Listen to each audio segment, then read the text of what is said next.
Hi, everybody. Welcome back to First Chapter Friday. This month, we're going to be reading Unplugged by Gordon Korman.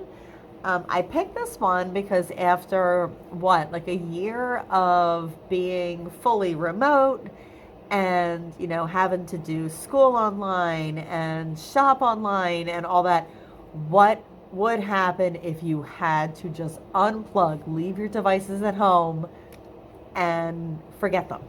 Let's find out. All right, so Unplugged by Gordon Korman. Here we go, chapter 1. And I'm so sorry, my allergies are horrible right now, so if I sound stuffy, I have red eyes. It's not a very good day here. All right, for allergies, that is. All right, so chapter 1, Jet Baronov. Matt says that I should see the majestic beauty of the American Southwest if I would bother to glance out the window. So I glance. Clouds. I report, whoop-de-doo. I've got all the majestic beauty I need right here. I've got a private plane cruising at 28,000 feet. I've got 2 flight attendants who bring me snacks and sodas every time they think that I look hungry or thirsty. I've got super fast internet, even though we're flying way above any cell network. My phone connects to a system of satellites thanks to this tiny little chip designed by Fuego, the tech company that my father started. Right now, the screen shows the selfie that I just took, slightly enhanced using Fuego's state-of-the-art editing software. I add a caption, "Jet on a jet." If that's not meme-worthy, I just don't know what is. With a swipe, I upload it to the Fuego app. Matt rolls his eyes when the image appears on his screen. He follows all my social media, but he's not a buddy. Warden might be a better word, or at least babysitter. My father, Matt's boss, put him in charge of keeping me out of trouble. That might be the hardest job in Silicon Valley right now. Quantum computing is patty cake compared to trying to make me do something that I don't want to do. That's kind of a point of pride with me. Jet on a jet, he challenges. Really? 60 grand a year for the finest schools, and that's the best you can come up with? It's insightful commentary on my life, I insist. Dad loves this plane more than he loves me. He even named me after it. And the extra T stands for trouble, Matt adds, quoting, because his name is Jett. All right, quoting my father's often repeated comment.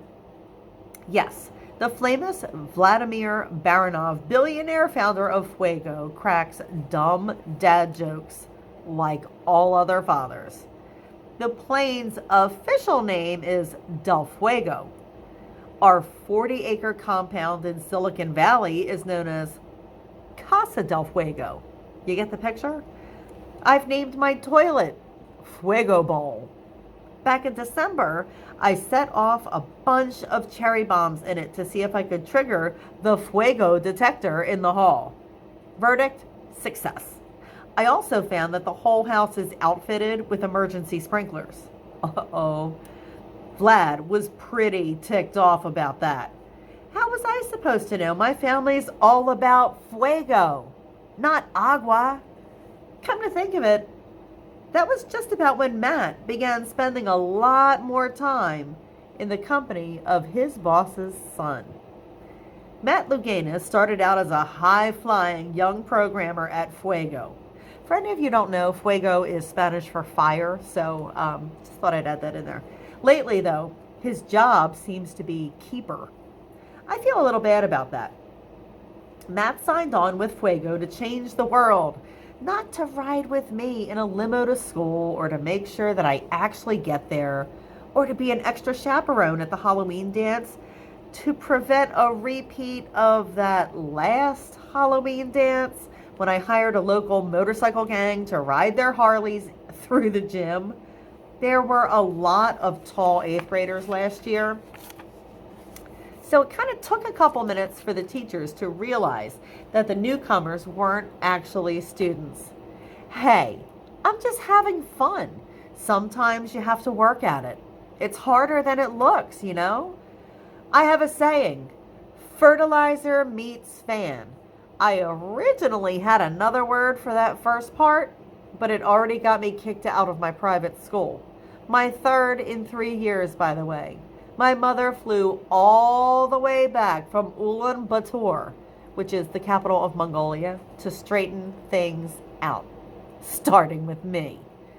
Vlad says what I really need is to find some friends. That's also harder than it looks. People expect me to be a stuck-up rich kid, so they stay away. Whatever. I've gotten pretty good at lone wolfing it. Too good, some people think. Bay Area Weekly just named me Silicon Valley's #1 spoiled brat. Remember, we're talking about California. Think of all the other spoiled brats that I had to beat out for that title. Vlad always says I should aim for the best. Besides, I've always got Matt. He's 27, but he still counts as a friend. I mean, I think he'd still hang out with me if the boss didn't tell him to. Yeah, right. I'm sure if he can think of millions of things that he'd rather do. The pilot makes his announcement to fasten our seatbelts and turn off all of our electronics. As usual, I ignore both messages. Matt's exasperation. Your name may be Baronov, but your head can split open just like anybody else's. Man, so I sigh, and then I fasten my seatbelt, and I pull a blanket up over my lap so Matt won't see that I did it. When we're on the tarmac, they open the door to let us out. The blast of heat and humidity nearly knocks me back into the galley. What is this place? The Amazon jungle? Matt grins right in my face. Welcome to Arkansas. No, seriously, I tell him. He's solemn. This is Little Rock, Arkansas. We've still got a 3-hour drive ahead of us from here. To where? The moon? He reaches back and pulls me down the stairs to the tarmac. Listen, Jet, the sprinkler thing was bad enough. When the floors warped and your father had to get the replacement wood from special cedars in Lebanon? Come on. Well, my science teacher says a cherry bomb has more than a gram of flash powder, I explain. Sue me for being curious. But Matt's not done yet. Was it curiosity that made you drive that go-kart off of Fisherman's Wharf? Lucky for you, I was able to kill that story before it went viral on Twitter. But when you pulled that little stunt with the drone, well, I guess you can't blame me for that. I was just trying to get a few aerial shots of Emma Loudermilk's pool party. The problem was that sitting between my house and hers is San Francisco Airport. Fertilizer meets fan. It wasn't my fault, I defend myself. How was I supposed to know that the Air Force was going to scramble fighter planes to shoot down one little drone? Or that the pieces were going to break so many windshields in that parking lot?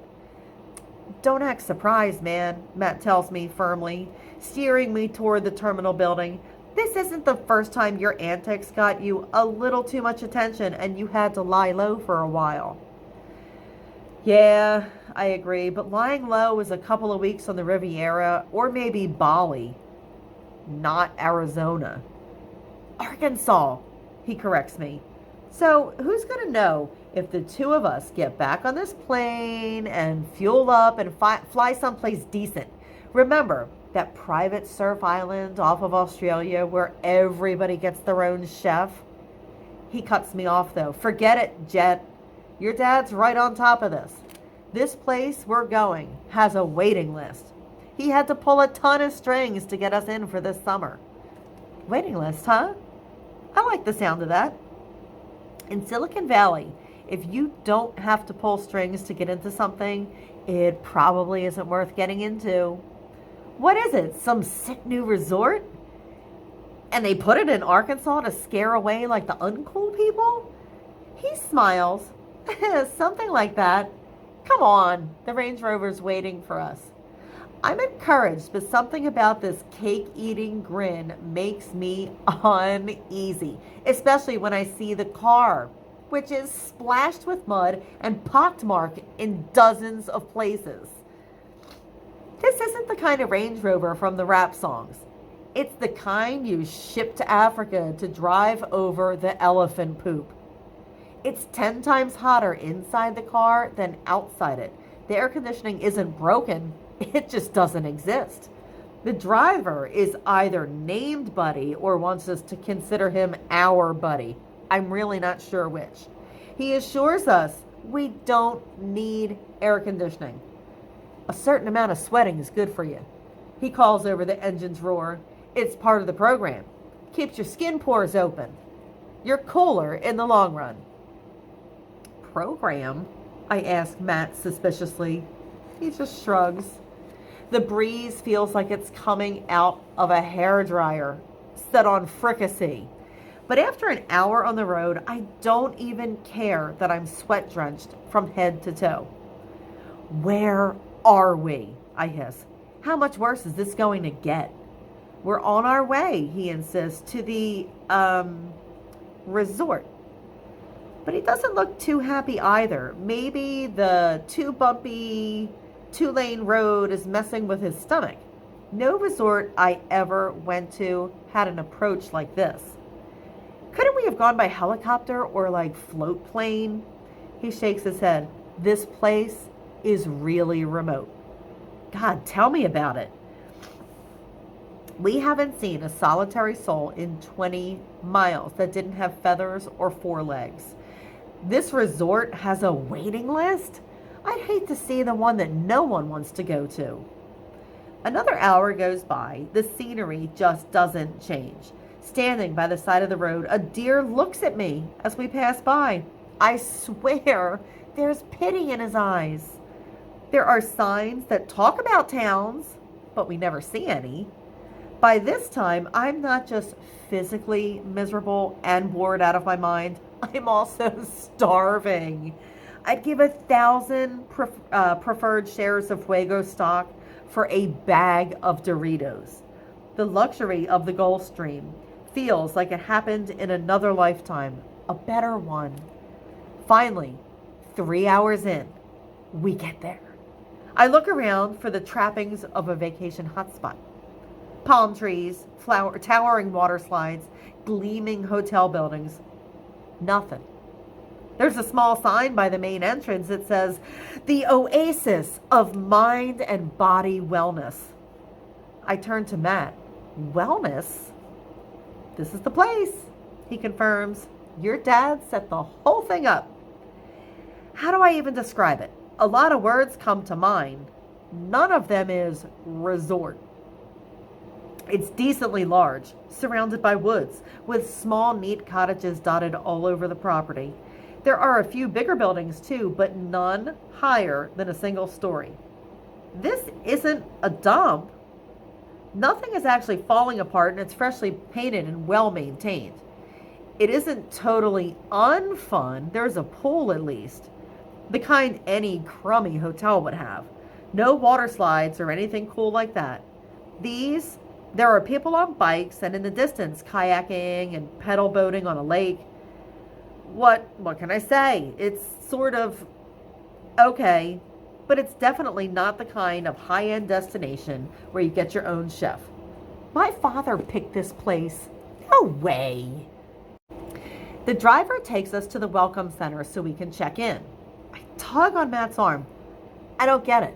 Why would Vlad send me clear across the country and hours into the wilderness to a place that doesn't have anything half as good as the stuff at our own house? Take it easy. And what's with this whole wellness thing? I'm not sick. We're all sick, comes a rich female voice, smooth as melted caramel from behind the counter. In fact, The moment we're born, we immediately start dying. Picture the most intimidating woman you've ever seen, like a supermodel on the body of one of those female wrestlers in WWE. The figure who stands up from her chair must be 6'4", yet she carries herself with a cat-like ease and grace. She has huge, pale gray eyes that are closer to silver. Her hair is almost silver too. Well, what there is of it, it's close cropped. I swear it's shorter than mine. I'm so tempted to stare at her that I have to look away. Hi, Matt says, clearly thrown.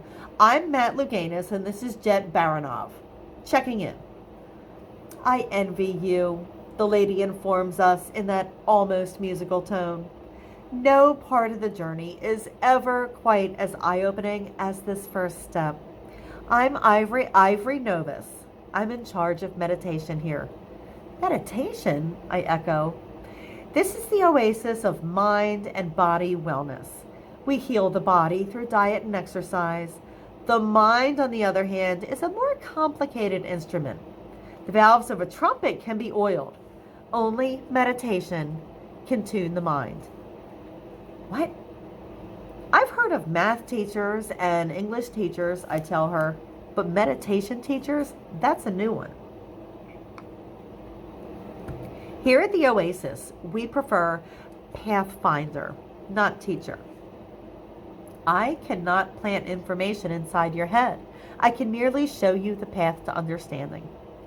Every time Ivory Novus opens her mouth, a lot of serious weirdness comes out of it. I blurt, you know that waiting list? Is it to get in or to get out? Ivory laughs and then holds out her hand. Matt moves to shake it, but that's not what she has on your mind. Your phones, gentlemen, she tells us. A great fear clutches at my heart. What about them?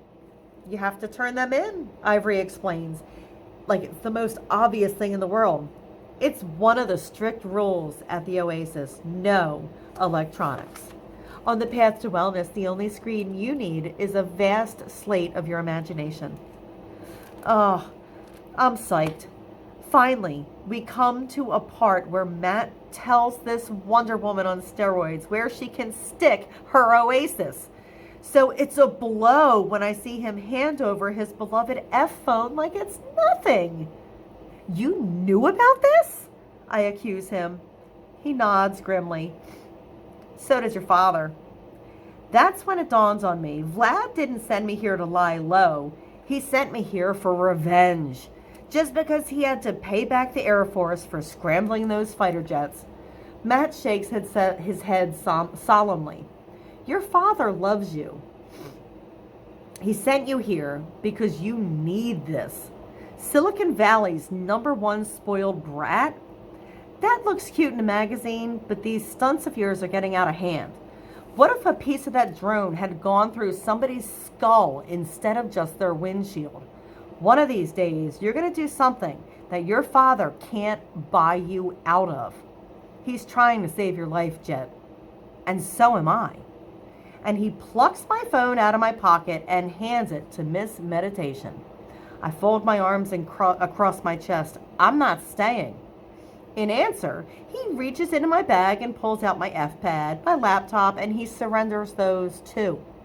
Then he takes the smartwatch right off my wrist and tosses it across the counter.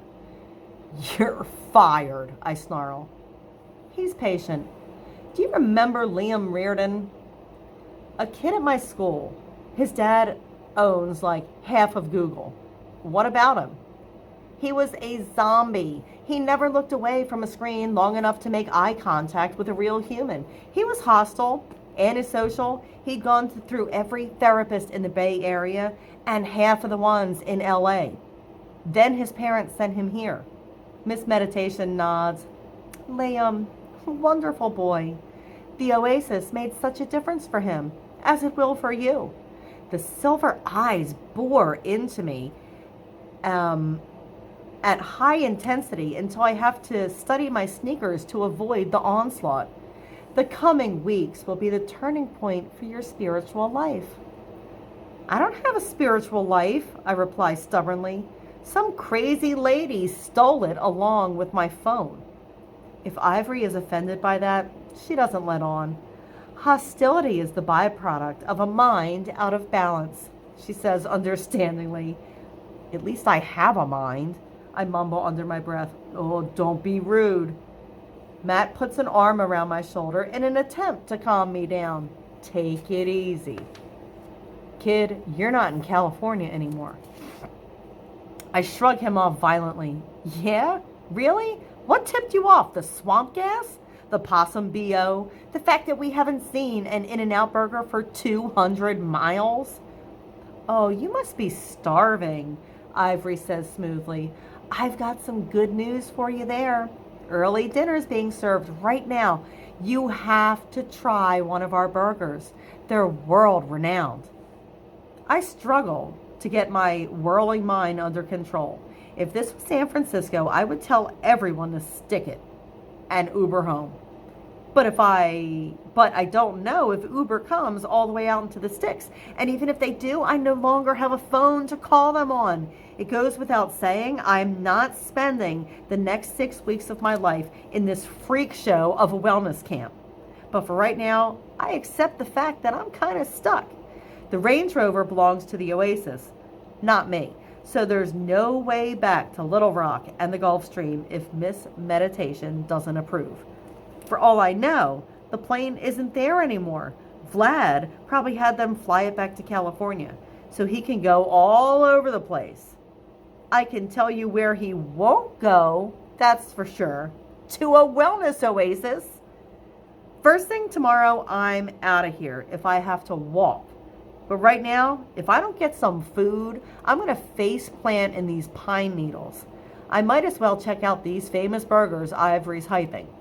She points through some double doors. The dining hall is in the larger building at the center of the cluster of cottages.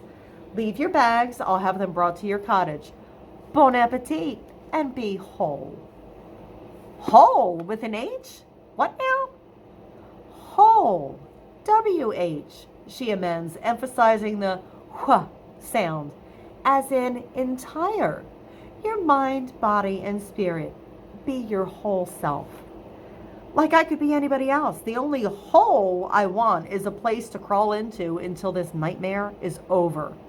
So Matt and I go into the dining hall, and the sign over the entrance reads, Nourishment for the Body. There's another building close by with Nourishment for the Soul sign. That must be where Ivory and her meditation hang out. I'm definitely history before anybody makes me go in there. The dining hall is nicer than a school cafeteria, but it's basically a school cafeteria. They give you a tray, you pick out what you want, you go find a seat at one of the long communal tables. The private chefs from the good resort would probably drop dead if they had to work here. They won't let me take 2 burgers. The server explains, like she's talking to a 5-year-old, that if I'm still hungry after I finish the first one, then I can come back for seconds. Oh, I'll be hungry enough, I assure her. I am so hungry, I can barely focus on what a downer it is to be here, because it's still early. There are only a few diners scattered around the big room. I wonder how long it took them to get to the top of this waiting list. No offense, but I have zero respect for anybody who comes here on purpose instead of being tricked into it by their dads.